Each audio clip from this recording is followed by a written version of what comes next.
Welcome to a deep dive, into a really fascinating piece of music history. Okay. Ruidos a la Medianoche, Okay. which translates to noises at midnight.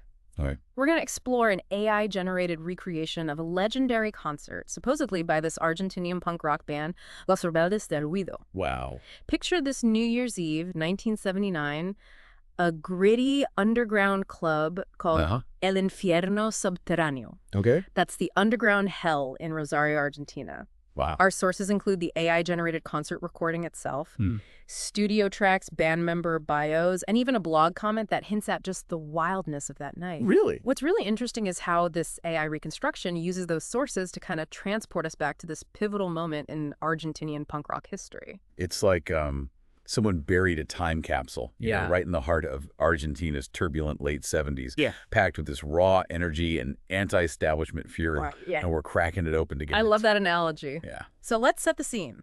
It's New Year's Eve, 1979, and Rosario, Argentina was under military dictatorship at the time. Right. What was the social and political climate like? So imagine a society grappling with censorship, economic instability, and the lingering trauma of the dirty war. Yeah. This was a period of intense state-sponsored violence, against anyone considered subversive: students, intellectuals, artists, anyone who dared to even question the regime. It's heavy stuff. Yeah. Think disappearances, torture, a climate of fear that just permeated everyday life. Wow. It was against this backdrop that Argentinian punk rock kind of emerged. And it's just a raw and defiant scream against oppression. So not exactly a time for champagne and confetti. Yeah. You can definitely feel that tension and that rebellious spirit in the music, especially in this AI-generated live recording. Yeah. It's not just a polished studio production. Right. The producers deliberately use techniques like reverb, Okay. which is like adding an echo effect, and stereo widening, making the sound spread out more between your speakers to mimic the acoustics of a live venue. Wow, so they really thought about this. Yeah. They were really going for the full experience. Yeah. They even claimed that the recording was captured directly from the mixing board. Oh, wow. Which is where all the instruments and vocals are blended together during a live performance. Oh, okay. It's an attempt to create that immersive experience as if you're right there in the mosh pit of the underground hell. Yeah. On that chaotic New Year's Eve. And it totally works. You can practically feel the energy of the crowd. Yeah. But before we get swept away by the music, I'm curious about the band itself. Okay. Each member seems to have this backstory that's intertwined with this turbulent period. Right. It's like their personal experiences fueled the fire of their music. Absolutely. Yeah. Take Valentina La Furia Rodriguez, the lead vocalist. Okay. Her nickname means the Fury, which is pretty fitting. Yeah. Growing up with a factory worker father and a political activist mother during the Dirty War, her lyrics are infused with this raw, almost defiant energy. Yeah. She embodies the rage and frustration of a generation silenced by fear. And then there's 𝗓𗕗𝗓 Peligrosa Martinez, which translates to dangerous girl on bass and vocals. Right.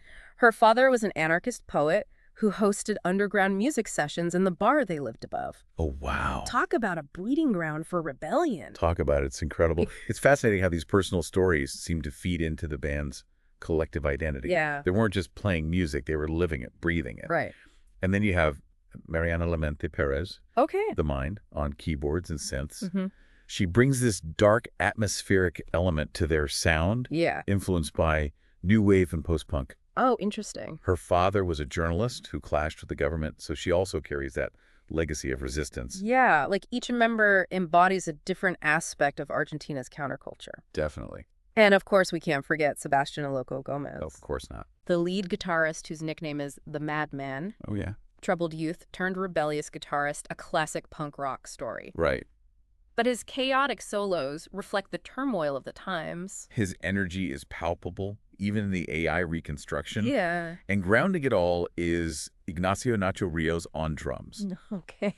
Trained in classical percussion, but drawn to the freedom of punk. Right. He's described as the steady backbone of the band. It's incredible how these 5 individuals, each with their own story, collided to create this explosive sound. It's amazing. So let's talk about the music itself. Okay. Ruidos en la Medianoche isn't just a random collection of punk anthems. Right. It's a concept album, a sonic middle finger to traditional New Year's Eve tropes and expectations. What's fascinating is how they deconstruct those cliches of new beginnings and fresh starts, revealing the darkness beneath the surface of celebration. Yeah. Take the opening track, Rompe el reloj, which means smash the clock. That one's an all-out assault on the idea that midnight is some magical moment of transformation. Yeah. There's this powerful line, burn the hourglass, we don't wait for freedom. Chills. Yeah. It's potent. Yeah. You know, yeah. It's a rejection of the notion that we need to conform to society's expectations of change. Yeah. Instead, they're saying, we're going to create our own change on our own terms. And that defiance echoes throughout the entire album. It really does. Plan para el caos, Blueprint for Chaos, throws out those orderly resolutions we try to impose on ourselves every January 1st. Right. It celebrates anarchy and individual freedom, even if it means embracing a little chaos. Yeah, why plan for a future that's already crumbling around us, right? Right, exactly. Yeah. Then there's Paraíso Plástico. Okay. Plastic Paradise, a scathing critique of consumerism, especially relevant as we approach New Year's Eve with all its pressure to spend and celebrate. Oh, yeah. The chorus is brutal. Buy the dream toast, the lie, wake up broke under neon skies. Ouch. No, right? Their social commentary is sharp, especially for such a young band. Yeah. They're not pulling any punches. They're not. And even when they get introspective, like in Ecos del Yermo, which means echoes of the wasteland, yeah, there's a sense of urgency. That one really got to me. It's like they're looking at the world around them and saying, hey, those New Year's resolutions, those promises to fix everything, yeah, they're just empty words. The wasteland remains. Right. There's a line that really captures that. Midnight's promises turn to smoke, but the wasteland still echoes. It's a sobering reminder that real change requires more than just words and fleeting celebrations. Absolutely. It makes you question those easy narratives we're often presented with. Exactly. And in the context of Argentina in 1979, yeah, it takes on even greater meaning. Right. This wasn't just youthful angst. Yeah. This was a generation grappling with the very real consequences of political oppression and social upheaval. Which makes their music even more powerful. It does. They're not just complaining, they're channeling their frustration and disillusionment into something creative, defiant. And what's remarkable is how this AI reconstruction manages to capture all of that. Yeah. Even the potential danger of their live performances. Oh. There's a story about the Auld Lang Syne recording. Wait, before we get to that, okay, I want to go back to something you said earlier about the band members embodying different aspects of Argentine counterculture. Right. It's like they're this perfect storm of rebellion, yeah, but there's also this sense of community, of shared experience. That's a great observation. Yeah.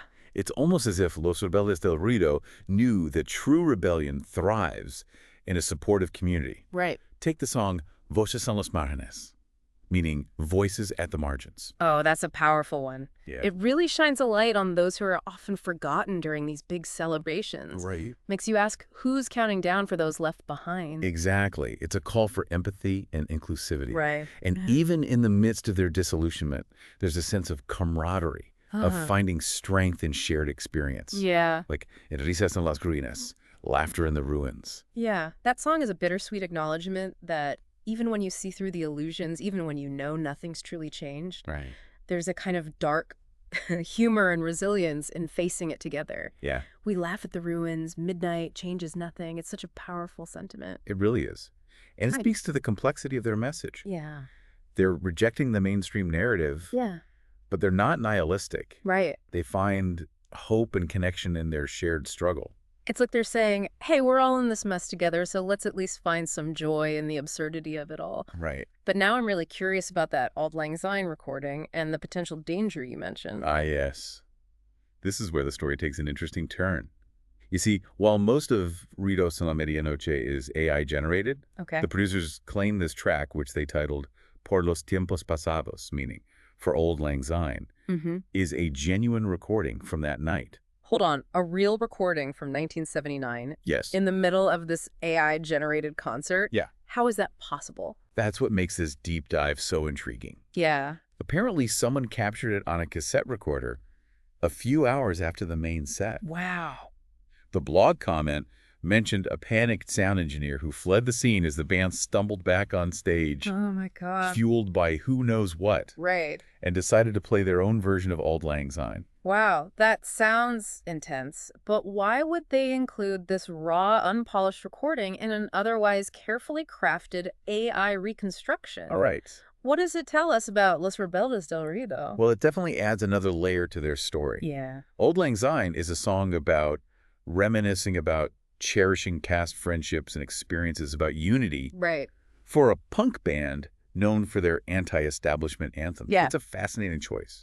You're right. It's like they're simultaneously rejecting the mainstream New Year's Eve narrative and embracing this idea of shared memories and connection within their community. Exactly. Yeah. And the fact that it's raw, almost chaotic, makes it even more powerful. Okay. It's a reminder that real connection isn't about perfection. Right. It's about embracing the imperfections, the rough edges, the shared experiences that bind us together. Plus, we can't forget the sirens at the end of the recording. Ah, yes, a fitting end to a night of punk rock chaos. Oh, my goodness. It seems Los Rebeldes del Ruido's performances were known to attract a bit of unwanted attention. Yeah. Which adds to their legend, wouldn't you say? Absolutely.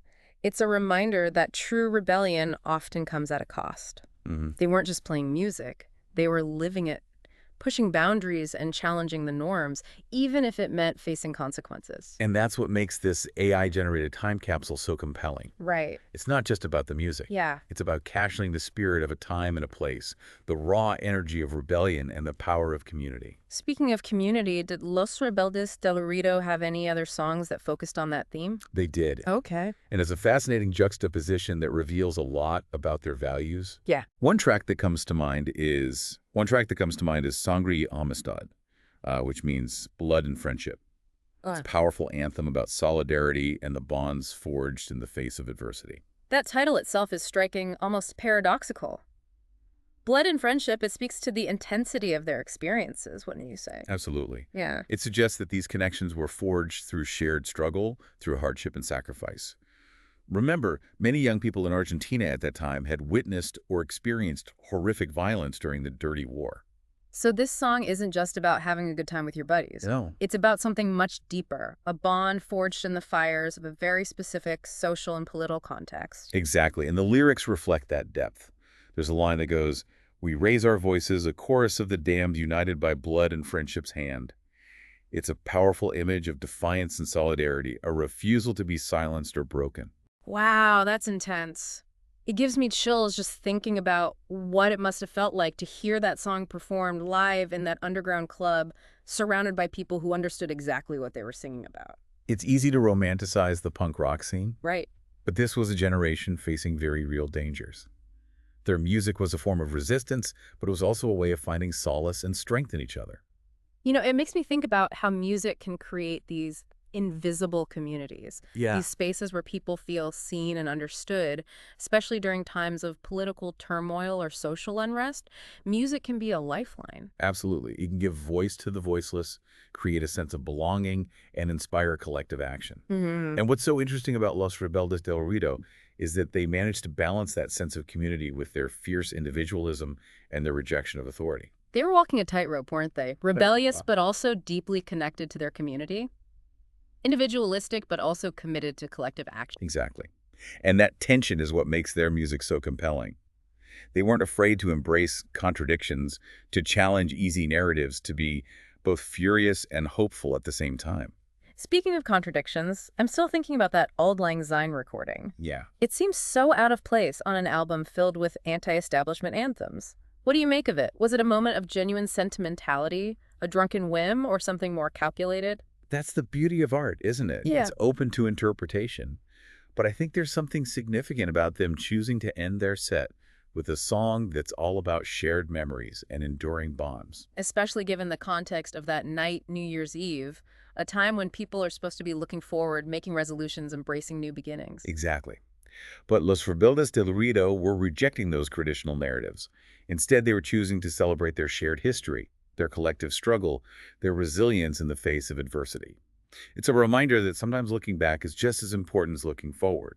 And the fact that the recording is so raw, almost chaotic, adds to its authenticity. It's not a polished, sentimental version of Auld Lang Syne.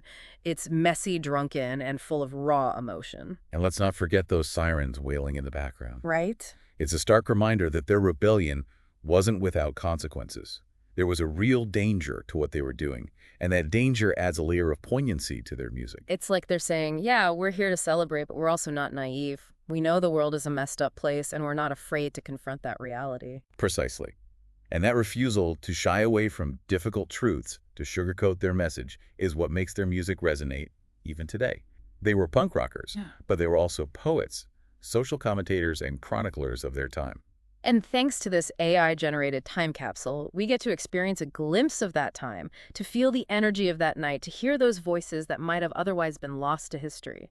It's a powerful reminder that music can transcend time and connect us to something larger than ourselves. Absolutely. Yeah. And what's so remarkable is that even though Los Rebeldes del Ruido existed in a very specific time and place, their message of rebellion, community, and the courage to be yourself feels incredibly relevant today. You know, it makes me wonder if this AI reconstruction is more than just a historical curiosity. Maybe it's also a call to action, an invitation to find our own forms of rebellion, our own ways of connecting with others and creating change. That's a great point. Los Rebeldes del Ruido weren't just musicians. They were catalysts, agitators, and disruptors. They challenged the status quo, and in doing so, they inspired others to do the same. It's a reminder that we all have the power to make a difference, to challenge injustice, to create a better world. Exactly. And sometimes all it takes is a spark of rebellion, a willingness to stand up and say, no more, just like Los Rebeldes del Ruido did on that New Year's Eve in 1979. So as we wrap up this deep dive into the world of Los Rebeldes del Ruido, what's the one key takeaway you hope our listener walks away with? I think it's the understanding that rebellion and community are not mutually exclusive.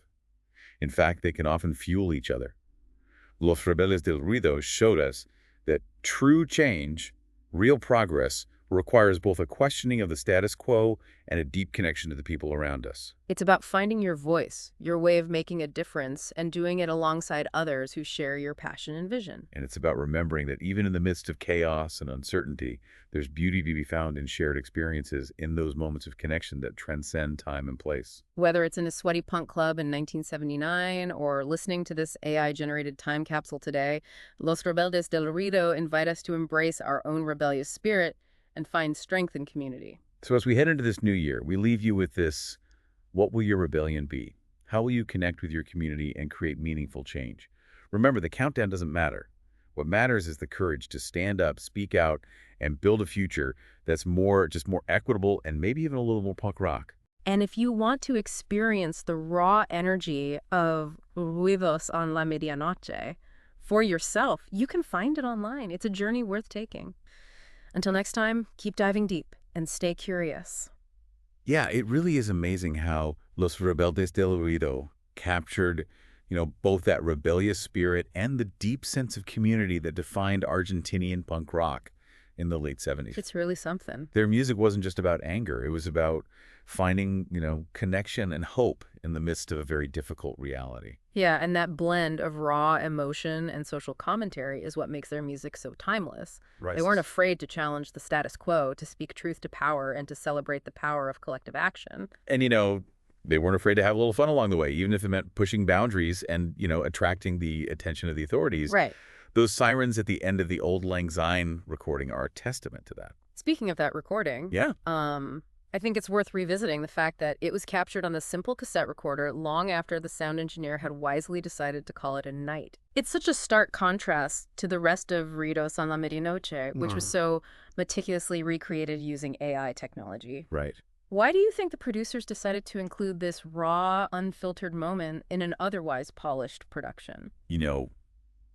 I think it speaks to their desire to capture the essence of Los Rebeldes del Ruido, not just their music, but their spirit. Yeah. That recording, with all its imperfections and chaotic energy, is a window into their world. A world where rebellion and community were intertwined. It's like they're saying, here's the real deal, folks. No filters, no fancy production tricks, just raw emotion and a healthy dose of punk rock chaos. Exactly. And it reminds us that true authenticity often lies in the imperfections, the moments that can't be perfectly planned or replicated. It also makes me wonder about the legacy of Los Rebeldes del Ruido. Right. What happened to them after that legendary New Year's Eve concert? Yeah. Did they continue making music? Did they become, icons of the Argentinian punk rock scene? Unfortunately, their story is shrouded in mystery. Information about them is scarce, which adds to their mystique. Right. Some say they disbanded shortly after that concert, unable to maintain their momentum in the face of political pressure and internal conflicts. Yeah. Others claim they went deeper underground, their music becoming a whispered legend among those who dared to resist the dictatorship. It's almost like they vanished into thin air, leaving behind only rumors and this AI-generated time capsule of their music. It really is. It makes their story even more intriguing, wouldn't you say? Absolutely. Yeah. And it leaves us with more questions than answers. Yeah.